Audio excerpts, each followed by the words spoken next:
What's good? What's good, everybody? Welcome back to another episode of The Urban Platform Speaks. Make sure to like and subscribe as you tune into the channel and check out the content. And with that being said, man, I want to speak on LeBron James and some of the recent decisions that he has been making. And I want to speak more specifically on like why is LeBron James doing some of the things he's doing, right? Early on in LeBron James James' career, like I was a fan. I hear a lot of people say that they were fans, and I think LeBron James kind of like in the last few years, I think he's kind of turned people off with like the way he has been moving and some of the things that he has done in the league. I think off the court, I think LeBron James is a very good role model.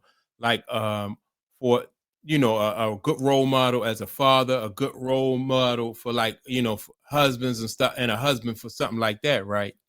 But on the court, some of the decisions that LeBron James has made, I think, come from him being like spoiled and entitled. And I think that the NBA created that situation with LeBron.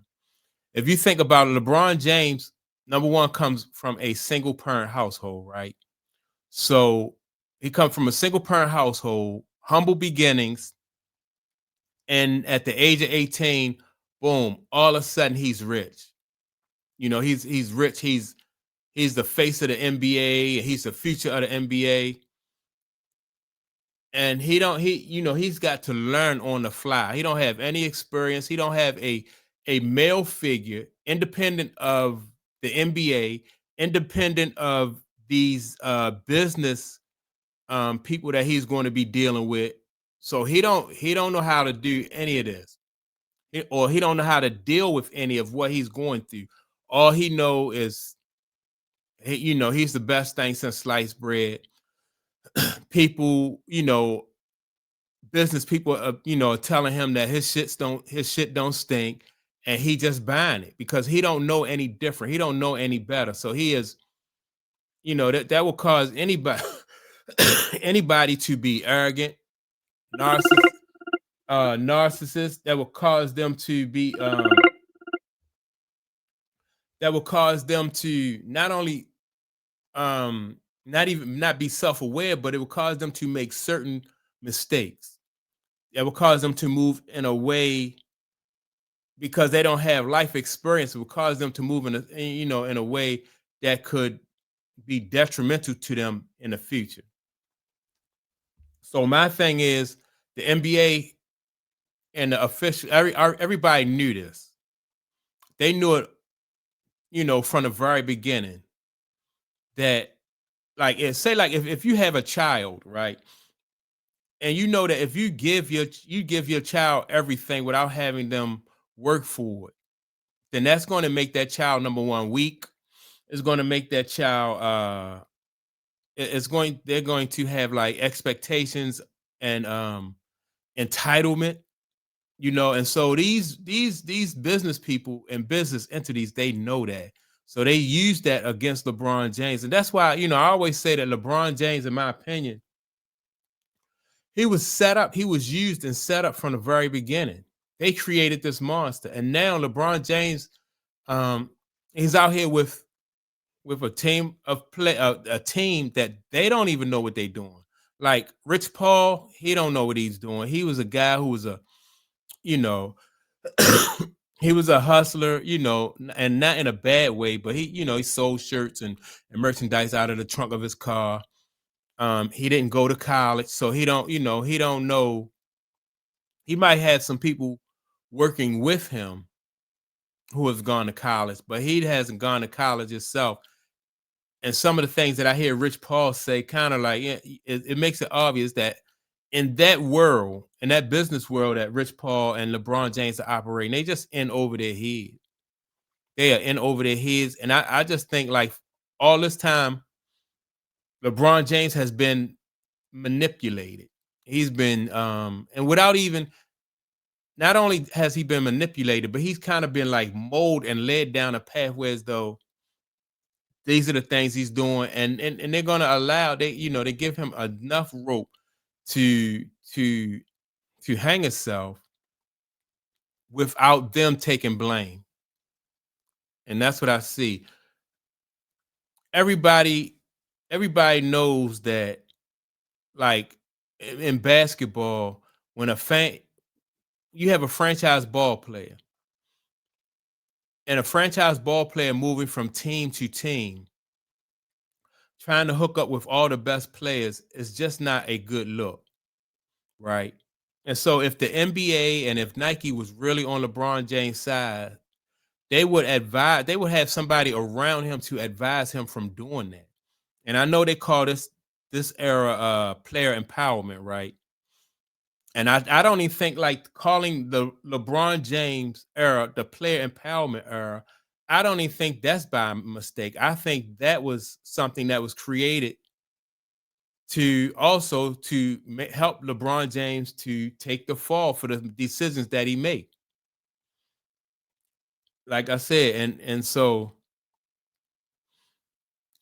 if LeBron James was the kind of if he was as valuable to the league, where they say, well, LeBron James can't fail. We gotta have LeBron James do this. We gotta have LeBron James succeed.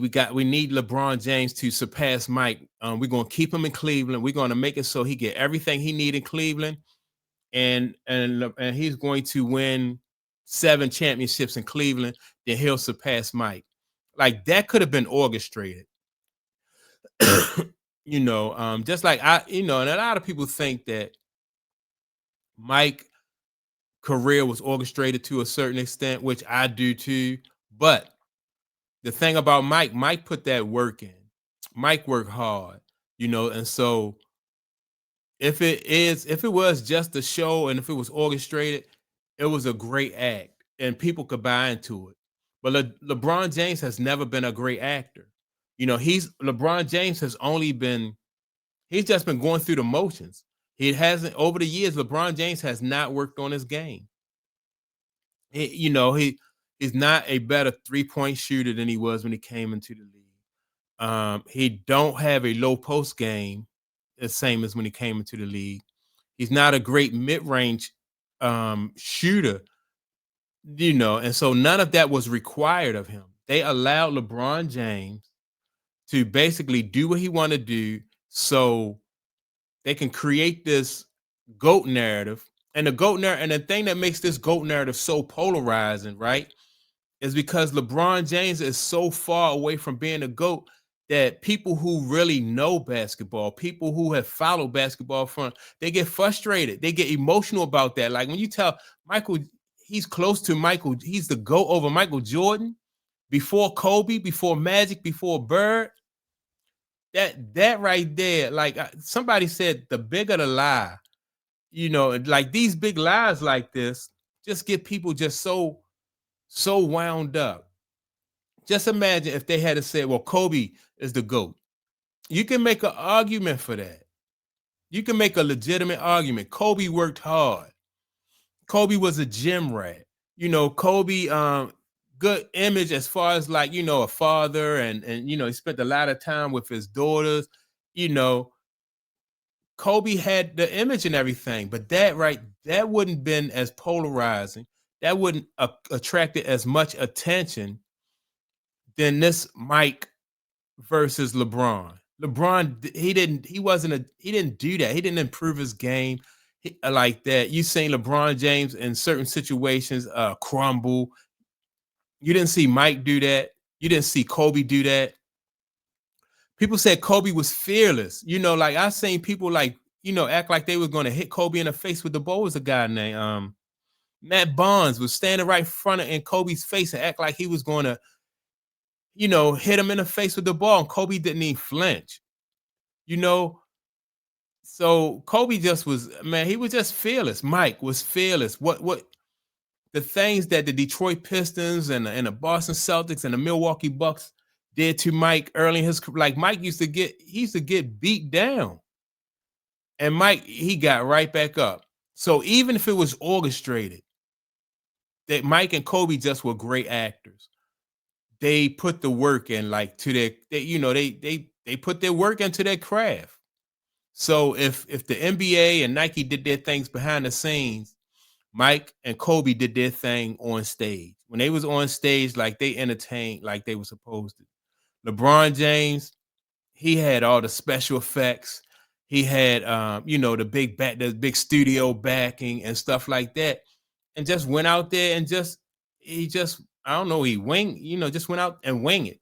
I'm gonna go out and I'm gonna wing it. I'm not going to study my lines or anything like that. I'm gonna just get out there and I'm gonna wing it. And it showed, you know, that they, and the NBA let this go down. Nike let this go down. Like somebody for if LeBron James had to succeed, Nike would have stepped in and like, look, man, we're gonna need you to play harder than this. We're gonna need you we're gonna get you, we need you to stay in Cleveland. Cause that would have been a great storyline for LeBron James to win multiple rings in Cleveland.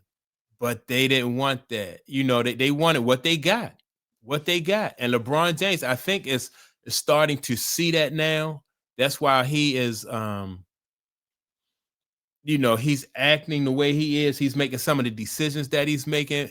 But this right here was all orchestrated for LeBron James to falter. Not only LeBron James to falter, but to make it look like, he orchestrated it himself. And people were like, well, that sound kind of far-fetched. It's not far-fetched at all, man. We dealing with these people that LeBron James are dealing with, these business people, man. It's just like a script to them. It's a game to them. All this was set up from day one. You take a kid from humble beginnings and you give him everything. He don't know what to do with this stuff, man. He didn't. Michael Jordan Michael Jordan came from a two-parent household. Magic Johnson came from a two-parent household.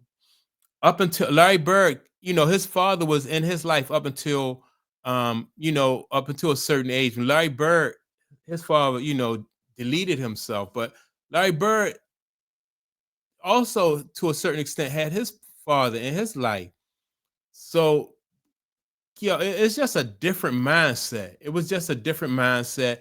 LeBron James was he was ripe for the pickings, and that's what it is. And so we're watching in real time. We're watching like a what do they call those shows that people watch now? Like reality TV. We watching reality TV with LeBron James, man. And he just started a show. I don't know if he know it or he realized it yet. But yeah, man, So y'all stay tuned to the LeBron James. I don't even call it love and LeBron James or whatever you want to call it, basketball and LeBron James. But this is a reality TV show, man. And it was all being orchestrated by the NBA and Nike. So y'all make sure to like and subscribe to the channel. Don't forget to leave a comment, and I'll check you all out in the next episode. Peace.